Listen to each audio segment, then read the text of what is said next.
আসসালামু আলাইকুম রহমতুল্লাহ। সম্মানিত সহকর্মীবৃন্দ এবং পঞ্চম শ্রেণীর সুপ্রিয় শিক্ষার্থীবৃন্দ, গত 12ই জুলাই পঞ্চম শ্রেণীর প্রাথমিক বৃত্তি পরীক্ষা 2025-এর ফলাফল প্রকাশিত হয়েছে। ফলাফল প্রকাশের সাথে সাথে অনেকের মধ্যে উৎসাহ উদ্দীপনা কাজ করতেছে যে 2026 সালে যারা পঞ্চম শ্রেণীতে আছো তারা বৃত্তি পরীক্ষায় অবশ্যই অংশগ্রহণ করবে। তো এই বৃত্তি পরীক্ষায় অংশগ্রহণ করার জন্য জাতীয় প্রাথমিক শিক্ষা একাডেমি তথা ন্যাপ কর্তৃক গত 8 জুলাই প্রাথমিক বৃত্তি পরীক্ষা 2026-এর প্রশ্ন কাঠামো প্রেরণ করা হয়েছে। তো সেই প্রশ্ন কাঠামোটা কেমন ছিল, অর্থাৎ প্রশ্নের মান বন্টন কি, তা আমি এখন তোমাদেরকে দেখানোর চেষ্টা করব। তো এইখানে যে দেখতে পাচ্ছ প্রাথমিক বৃত্তি পরীক্ষা 2026-এর প্রশ্নপত্র কাঠামো প্রেরণ এবং ওয়েবসাইটে আপলোড সংক্রান্ত, এই ওয়েবসাইটের ঠিকানায় এই কাঠামোটা পেয়ে যাবে। তো সেখানে আমরা দেখি প্রশ্ন কাঠামোটা কি। এই যে প্রশ্নপত্র কাঠামো, হ্যাঁ, প্রাথমিক বৃত্তি পরীক্ষা 2026 শ্রেণী পঞ্চম, বিষয় বাংলা, পূর্ণমান 100, সময় 2 ঘন্টা 30 মিনিট। তো আমি এখানে যে বিষয়গুলার পরীক্ষা হবে পুরো প্রশ্ন কাঠামোটাও আপনাদেরকে দেখানোর জন্য চেষ্টা করবো। তো প্রিয় সহকর্মী, কিন্তু আপনারা এই যে প্রশ্ন কাঠামো অনুযায়ী মূলত পঞ্চম শ্রেণীর শিক্ষার্থীদেরকে পাঠদান করার চেষ্টা করবেন এবং তাদেরকে অন্ততপক্ষে এই সিলেবাস বা প্রশ্ন কাঠামোটা বুঝিয়ে দিবেন। তো আমরা এখানে দেখতে পাচ্ছি যে আরেকটু বড় করে আমরা এখানে দেখতে পাচ্ছি, হ্যাঁ, 1 নং প্রশ্নে থাকবে বাংলা বিষয়ের কবি ও কবিতার নাম সহ কবিতার প্রথম 8 পংক্তি লিখন। একটি থাকবে, একটির উত্তর দিতে হবে। এখানে কবির নামের জন্য 1, কবিতার নামের জন্য 1 আর 8 লাইনের জন্য 8, মোট মান বন্টন হচ্ছে 10। অর্থাৎ এখানে কোনো বিকল্প উত্তর থাকবে, প্রশ্ন থাকবে না, একটা প্রশ্ন থাকবে, সেটার উত্তর দিতে হবে। 2, শব্দ অর্থ লিখন, 5টি শব্দ থাকবে, 5টির উত্তর দিতে হবে। তো এই 5টি শব্দ পুরো বই থেকেও থাকতে পারে অথবা কবিতা থেকেও থাকতে পারে, যেখান থেকে থেকে প্রতিটা প্রশ্নের মান 1 করে 5টা প্রশ্নের জন্য 5 নাম্বার বরাদ্দ। 3 নং প্রশ্নে আছে বাক্য গঠন। এখানে কতগুলো শব্দ থাকবে? 5টি থাকবে, 5টির উত্তর দেবে। কতগুলো বলতে 5টি শব্দ থাকবে, 5টির উত্তর থাকবে, বাড়তি কোনো প্রশ্ন অথবা শব্দ বাক্য দেওয়া থাকবে না। সেটা পূরণ করতে হবে একটা 1 করে 5টা, 5 নাম্বার। এরপরে 4 নং এ থাকবে শূন্যস্থান পূরণ। শূন্যস্থান পূরণ 5টা থাকবে, 5টার উত্তর দিতে হবে। এখানেও 5, একটা 1 করে 6। 5 নং হচ্ছে বহু নির্বাচনী প্রশ্নের উত্তর লেখন। এখানেও 5টি প্রশ্ন থাকবে, 5টির উত্তর দিতে হবে। এই যে একটা 1 করে। 6 নং এ বিপরীত শব্দ থাকতে পারে অথবা সমার্থক শব্দ থাকতে পারে, যেটাই থাকুক 5টি করে থাকবে, 5টির উত্তর দিতে হবে। একটা 1 করে 5। 7 নং এ সংক্ষিপ্ত উত্তর প্রশ্ন 4টি থাকবে, 4টির উত্তর দিতে হবে। একটা 2 করে 4টি, 8 নাম্বার। তারপর 8 নং এ বিস্তৃত অর্থাৎ বর্ণনামূলক উত্তর প্রশ্ন 3টি থাকবে, 3টির উত্তর দিতে হবে। একটা 5 করে 3 5 15। 9 নং এ কবিতা, গদ্য, অনুচ্ছেদের মূল ভাব লিখন। এখানে বিশেষ করে কবিতার মূল ভাবে আসে অথবা গদ্যরা আসে, তো সেক্ষেত্রে আপনি একটা আসবে, একটার উত্তর দিতে হবে, আর একটা নাম্বার হচ্ছে 5, 5 একে 5। 10 ভাষা রীতির পরিবর্তন, পদ নির্ণয়, ক্রিয়ার কাল 5টি থাকবে, 5টির উত্তর দিতে হবে, একটা 1 করে 5টা, 5 নাম্বার। 11 নাম্বার অনুচ্ছেদ, পাঠ্য বই অথবা সমমানের অর্থ পাঠ্য বইয়ের হতে পারে, পাঠ্য বইয়ের বাইরে হতে পারে, পড়ে পদার্থ নির্দেশনা অনুসরণ করে প্রশ্ন তৈরি করতে হবে। এখানে কে, কি, কিভাবে, এভাবে এই শব্দগুলা দিয়ে প্রশ্ন তৈরি করতে হবে। অথবা প্রদত্ত অনুচ্ছেদের বিরাম চিহ্ন, হ্যাঁ, কমা, সেমিকোলন, ড্যাশ, প্রশ্নবোধক চিহ্ন, এগুলা 5টি থাকবে, 5টির উত্তর দিতে হবে, একটা 1 করে 5টা, 5 নাম্বার। এরপরে আসেন 12 নম্বরে যুক্ত বর্ণ বিভাজন ও শব্দ গঠন, 5টি থাকবে, 5টির উত্তর দিতে হবে, একটা 1 করে 5টা, 5 নাম্বার। 13 নং এ থাকবে এক কথা প্রকাশ, 5টি থাকবে, 5টার উত্তর দিতে হবে, একটা 1 করে 5টা, 5 নাম্বার। 14 নম্বরে আছে ফরম পূরণ অথবা আবেদনপত্র লিখন, একটি থাকবে, একটির উত্তর দিতে হবে, এটা 5 নাম্বার, 5 একে 5।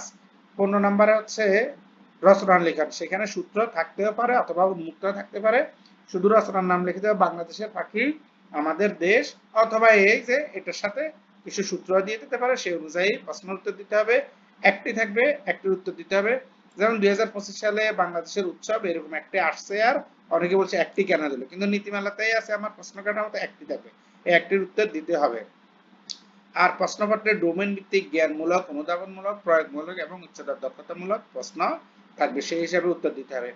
এবার আসি আমরা দেখি ইংরেজি বিষয়ের প্রশ্ন কাঠামোটা। ইংরেজি বিষয়ে primary scholarship examination 2026 question structure. Subject English, marks 100, time 2 hour and 30 minutes. তো এখানে আমরা দেখতে পাচ্ছি যে এক নং হচ্ছে কি read the text or dialogue and answer the question 1, 2 and 3. This text dialogue will be selected from the textbook English for today for class 5. অর্থাৎ পঞ্চম শ্রেণীর টেক্সট বই থেকে একটা নির্দিষ্ট ডায়ালগ অথবা একটা টেক্সট দেওয়া থাকবে, সেখান থেকে প্রশ্ন নং 1, 2 এবং 3 এর উত্তর দিতে হবে। তো প্রশ্ন নং 1 এ কি আছে আমরা দেখে নিই।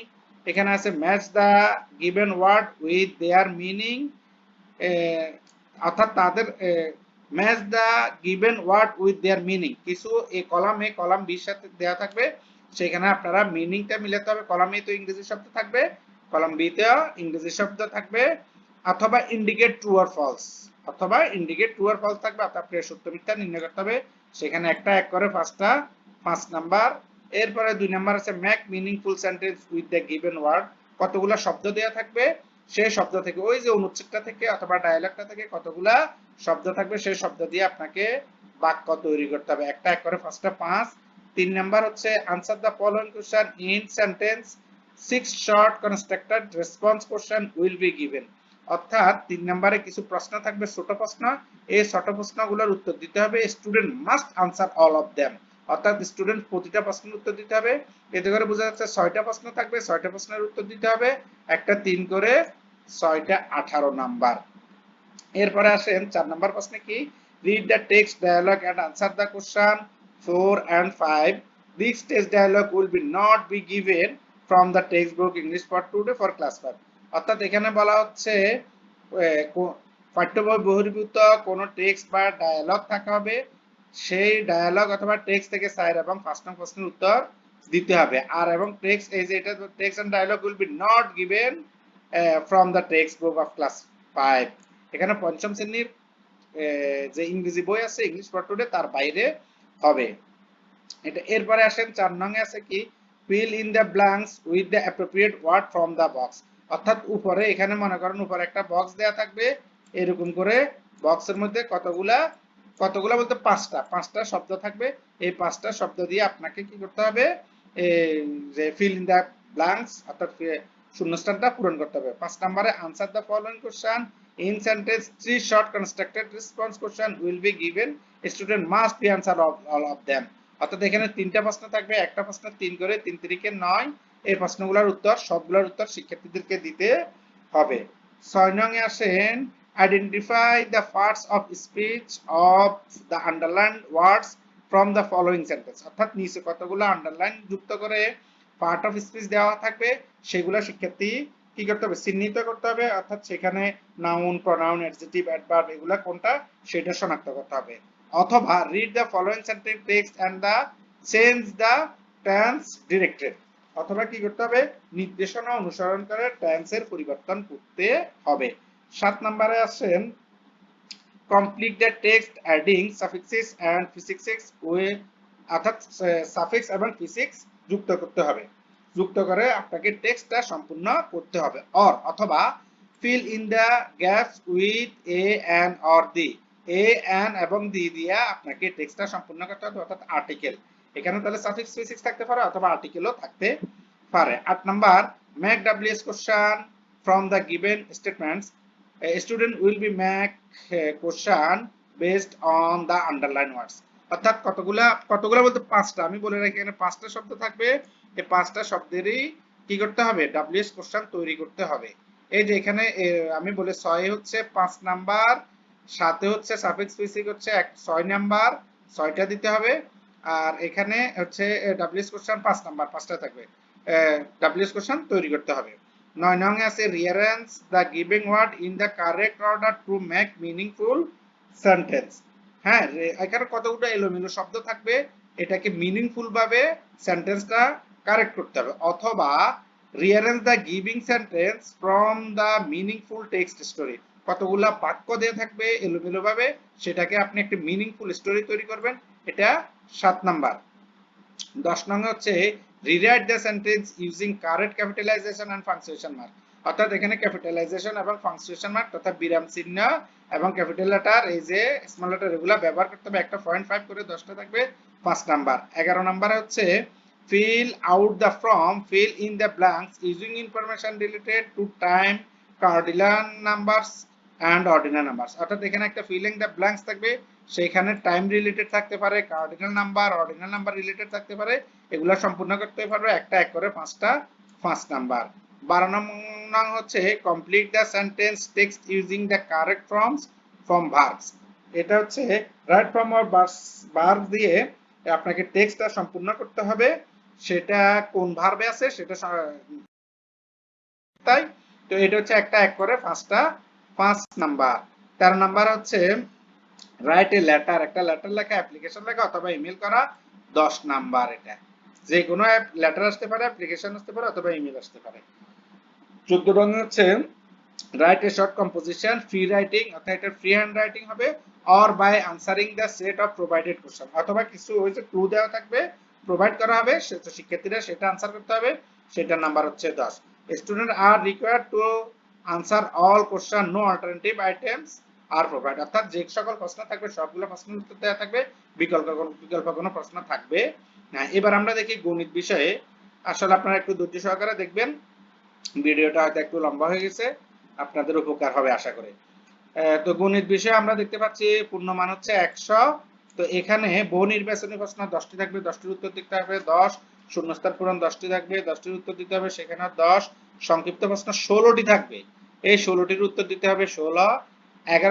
4 থেকে 11 নং প্রশ্নের প্রতিটির মান সমান, অর্থাৎ এখানে 8টা প্রশ্ন, 8 আর 64, এই যে এটার উত্তর দিতে হবে। তাহলে 4 নং হচ্ছে কি স্যার প্রক্রিয়া সম্পর্কিত সমস্যা, 5 নম্বরের লসাগু গসাগু সম্পর্কিত সমস্যা, 6 নম্বরের সাধারণ ভগ্নাংশ দশমিক ভগ্নাংশ সম্পর্কিত সমস্যা, 7 নম্বরের শতকরা সম্পর্কিত সমস্যা, 8 নম্বরের গড় সম্পর্কিত সমস্যা, 9 নম্বরের পরিমাপ সম্পর্কিত সমস্যা, 10 নম্বরের জ্যামিতি সম্পর্কিত সমস্যার নির্দেশনা অনুসারে চিত্রাঙ্কন, অঙ্কিত চিত্রের বৈশিষ্ট্য লিখন, অ্যাক্টিভ, সবগুলারই অ্যাক্টিভ প্রশ্ন থাকবে, অ্যাক্টিভ প্রশ্নের উত্তর দিতে হবে, বিকল্প কোনো প্রশ্ন থাকবে না।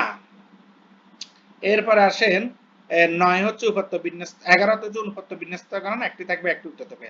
এখানে একটা বিশেষ দ্রষ্টব্য দিয়েছে, 4 থেকে 9 নং প্রশ্নের উত্তর প্রদানের ক্ষেত্রে উত্তরপত্র সমাধান করে দেখাতে হবে। তাহলে এই জিনিসটা খুবই গুরুত্বপূর্ণ, আপনি দেখেন 4 থেকে 9 নং প্রশ্নের উত্তর প্রদানের ক্ষেত্রে উত্তরপত্র সমাধান করে দেখাতে হবে, অর্থাৎ যেটা আমরা রাফ করি বলি এটা দেখাতে হবে, পাশে রাফ করে দেখাবেন। কোন শিক্ষার্থী উল্লেখিত প্রশ্নগুলোর মধ্যে কোন প্রশ্নের সমাধান না দেখিয়ে শুধু উত্তর লিখলেও ওই প্রশ্নের উত্তরের কোনো নাম্বার পাবে না। একসময় আমরা মার্কিং স্কিম অনুযায়ী নাম্বার দিতাম, কিন্তু এখন কিন্তু নাম্বার পাবে না।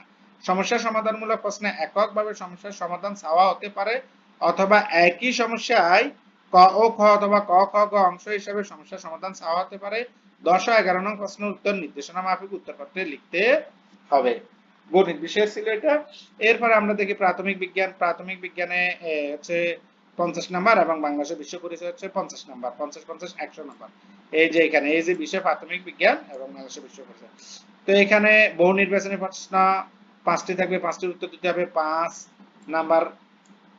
শূন্যস্থান পূরণ 5টি থাকবে, 5টির উত্তর দিতে হবে 5 নাম্বার। মিলকরণ 4টি থাকবে, 4টির উত্তর দিতে হবে 4 একে 4। সংক্ষিপ্ত প্রশ্ন 6টির উত্তর থাকবে, 6টির উত্তর দিতে হবে 6 দুগুণে 12। এবং বিস্তৃত প্রশ্ন অর্থাৎ বর্ণনামূলক প্রশ্ন 4টি থাকবে, 4টির উত্তর দিতে হবে 4 6 24, মোট 50 নাম্বার। এটা হচ্ছে বিজ্ঞান বিষয়ের। বাংলাদেশের বিশ্ব পরিচয় বিষয় হচ্ছে 5টি প্রশ্ন থাকবে, 5টির উত্তর দিতে হবে 5 একে 5। শূন্যস্থান পূরণ 5, 5টি থাকবে, 5টির উত্তর দিবে। মিলকরণ 4টি থাকবে, 4টির উত্তর দিতে হবে। সংক্ষিপ্ত প্রশ্ন 6টি থাকবে, 6টির উত্তর দিতে হবে 6 দুগুণে 12। এবং বিস্তৃত প্রশ্ন তথা বর্ণনামূলক প্রশ্ন থাকবে 4টি, 4টির উত্তর দিতে হবে 4 6 24। অর্থাৎ বিজ্ঞান এবং বাংলাদেশের বিশ্ব পরিচয় প্রশ্ন কাঠামো একই।